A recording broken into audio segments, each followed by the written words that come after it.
Hello guys, i-share ko sa inyo kung bakit ba dito kami ni Daddy hapon sa bundok ng Taralas sa second home.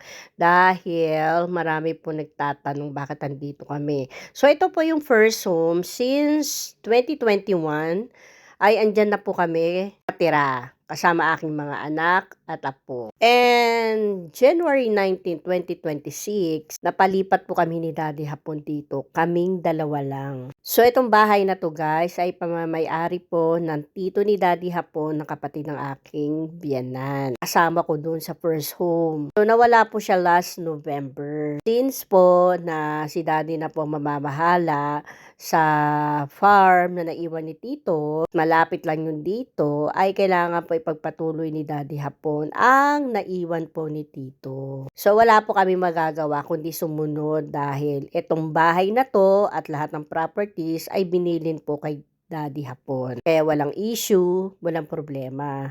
Alam niyo ba kung ano ang problema rito? Malungkot. Kasi nga, dahil housewife, nag-iisa ako parati dito sa malaking bahay na to. Pero, nadadalaw naman ako ng aking mga anak at nahihiram ko din naman ng aking apo. Pero, hindi talaga maiiwasan na malungkot pag ako ay nag-iisa. Dahil sa laki ng bahay at luwag. So, nasa stage of adjustment pa rin ako guys. So, itong napundar ni tito ng bahay na to ay sobrang lawak guys at marami siyang kwarto. Pero dalawa lang sila.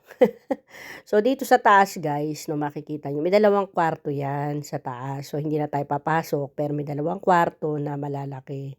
At meron din sariling CR sa taas. So, anytime naman na dito tumira mga anak ko ay welcome na welcome din po sila.